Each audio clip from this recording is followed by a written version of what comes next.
So I'm here with David Simon of HBO's The Wire and Treme and Homicide: Life on the Streets and Show Me a Hero, which I thought was fantastic. David just did a keynote address here at our Expo, at our annual Expo, and covered a wide range of topics. I just wanted to come in on a couple of them that I thought were sort of the most interesting, and I wondered if you would start by just talking a little bit about what's the David Simon thesis? I think my talk was centered on the idea of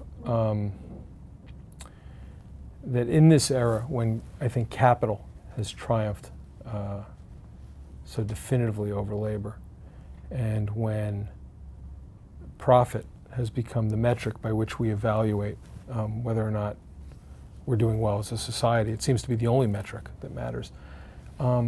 By definition, human beings are worth less. That's what happens. Labor is perceived only as a cost, not as an essential societal asset. And I think what you're seeing is a moment in time in our country, but also globally, where human beings are not as necessary to the society overall as they once were. It's an incredibly debilitating moment if you're thinking progressively and you're thinking about the actual value of human beings, because I'm not speaking humanistically, but in terms of what's required to run our economy, to maximize profit, we don't need all the people we have. Mm-hmm. And we're not doing a very good job of thinking out. They're going to start automating trucking soon. Exactly. Yeah. Millions of jobs are going to disappear. And what is to replace those sources of income and those sources of human meaning even, very little is being attended to, other than we're nurturing a culture of resentment and exclusion. Mm-hmm. That is making it increasingly hard for us to operate as a society. One of the most sort of powerful parts of it for me this morning was when you talked about ways of combating that, and how it's very hard to treat the other, like a statistic, if you actually know the person. And how the balkanization of the media and the need to turn a profit every quarter has made it very difficult for us to see each other as American human beings trying to live their lives and love their children and find meaning in their existence. And you talked a lot about how narrative can be a way out of that. Could you speak a little bit about how you see that? I'm asking because the folks that we work with, they don't toil in obscurity exactly, but it is the burnout time frame for people in that room Sure. is a couple years. Sure. Because they're just up against it the whole time. Minimum of resources, Yep. caseloads that are ever increasing. And there's behind them doesn't stand a society that has an inherent allegiance to the people that it's excluding. One of the things I spoke about was the for-profit prisons, which are basically, it's almost an effort by the society to profitize the extra people. Our own failure. Yeah, it's like, we're going to take human failure and societal failure, and we're going to find a way to maximize, particularly if there's, you had on top, I didn't even get into talking about prison industries. The most incarcerative jurisdiction on the face of the earth is Louisiana, the state of Louisiana. And they're trying to figure out now how to get out from what they've built, which is basically a prison economy in the state that is one of the largest functional economies in the state. But that's not a republic anymore, where you're looking at incarcerating a human being, which should be the ultimate failure of not only of an individual but of society. That it's come to the point where you need to actually segregate this person from the rest of society. That should be like the end game of end games.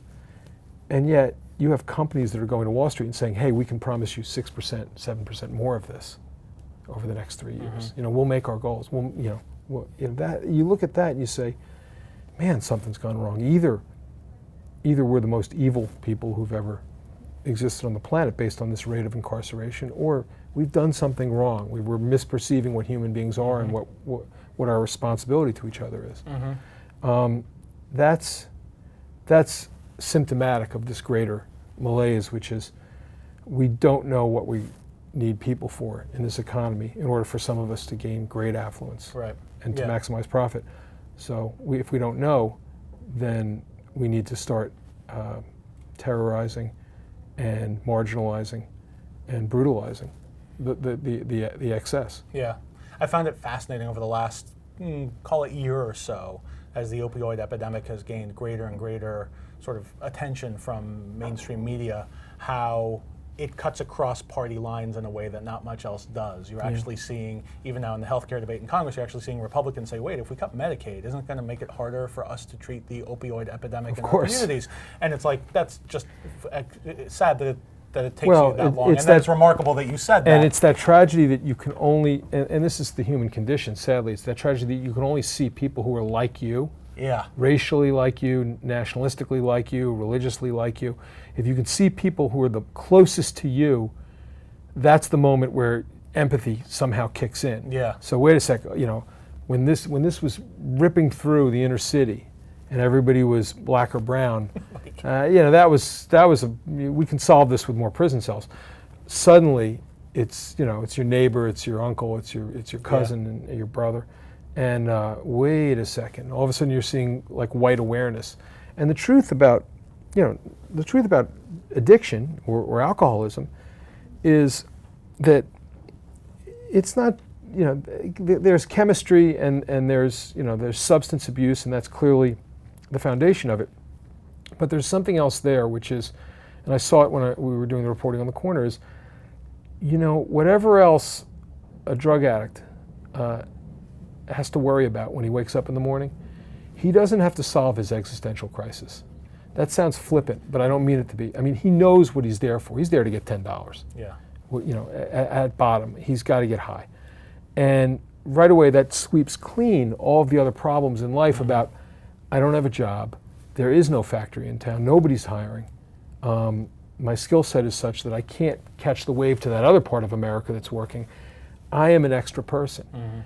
And we met a lot of people who were drug addicted on Fayette Street when we went out to do that book, Ed Burns and myself. And we met a lot of people who were in great distress and a lot of people who were down to the absolute margins. But we didn't meet a lot of fools. Yeah. They all knew that they had been consigned to a different America. And they all knew that, whatever else happened when they woke up, they knew they had a job. Yeah. And it doesn't sound like being a drug addict is much of a job, but it is a job. It is a job, yeah. It is no, a job. for sure. And it reminded me of just seeing the debate unfold now about the sort of Rockefeller drug sentencing laws here in New York and the disparity between crack and cocaine. Oh yeah, that was crazy. Right? Because different races use different drugs, and so we have to have different rules for the different use. And it's been fascinating to watch the opioid epidemic change the way people talk about addiction. And I think there's an opening there, I think, to sort of have a broader conversation about addiction than there was even 10 years ago. Right. When it wasn't middle-class white people who were addicted. Again, I don't mean to be a pessimist, but I think things will have to get worse, and people will have to be hurt, and people will have to be betrayed before there is a fundamental desire for change on the part of the whole society. Yeah. And just to end on a not optimistic, but slightly less pessimistic note, I was also taken by your discussion around, just because it spoke so clearly to the people in the room, and I saw lots of heads nodding about how the fight's important, and maybe we won't win it. And if you're David Simon, likely we won't win it. but to keep fighting, there's got to be a point in that in and of itself. Right. Because so you can sleep at night because you did what you could that That's day. right. Oh, I was channeling Camus. Yeah. I was channeling don't tell him upstairs that it was a French existentialist, because but it was. I mean, the myth of Sisyphus and his whole essay on why commit to a fight you may well lose. And the answer is really simple. And once you sort of accept it on the terms that it's given, it can actually it can be energizing. Which is what you say is, there's dignity in the fight, and there's no dignity in not fighting, right? And not being on the side of your clients, the people that you value, the people that you came to this profession to help. Better to go down swinging than not. And to add to that, one of my, I don't have many heroes left, but I.F. Stone, sort of the great lefty journalist and thinker. He said, sometimes the only fights worth having are the ones you know you're going to lose. Because in having the fight and in asserting for what you know to be correct,